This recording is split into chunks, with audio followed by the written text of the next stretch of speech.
Hi friends, ఈరోజు ఇప్పుడు Israel Iran ఇవి రెండు యుద్ధం జరుగుతోంది కదా.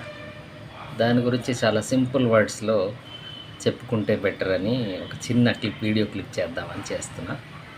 యాక్చువల్గా అమెరికా చాలా సంవత్సరాల నుంచి అందరి మీద పెత్తనం చెలాయించాలి అనుకుంటుంది. ఎందుకంటే అగ్రరాజ్యం కదా, పవర్స్ ఉన్నాయని చెప్పేసి అట్లా చేయాలనుకుంటుంది. ఏంటి అంటే వీళ్ళ దగ్గర ఈ అరబ్ కంట్రీస్లో పెట్రోల్ బాగా వస్తుంది. వాళ్ళ మీద ఆధిపత్యం చెలాయించి వీళ్ళు విధించిన రేట్లకి కొనుక్కోవాలి. తర్వాత అమెరికా ఆయుధాలు ఈ అరబ్ కంట్రీస్కి అమ్ముకోవాలి. ఇది వాళ్ళ కాన్సెప్ట్.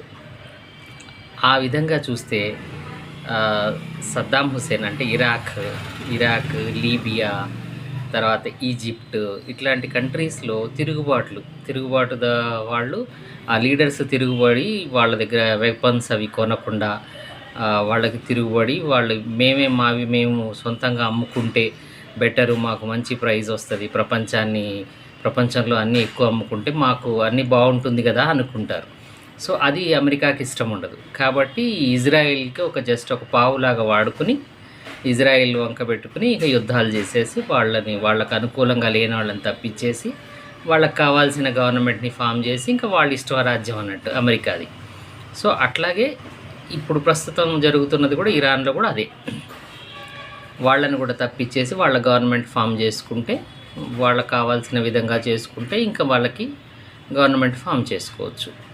అందుకని చెప్పేసి ఇప్పుడున్న ఖమేనీ తప్పించేసి కొత్త గవర్నమెంట్ పెట్టుకుంటే మళ్ళీ అదే అన్నీ ఆక్యుపై చేసుకోవచ్చు. ఇది అన్నట్టు మెయిన్ కాన్సెప్ట్.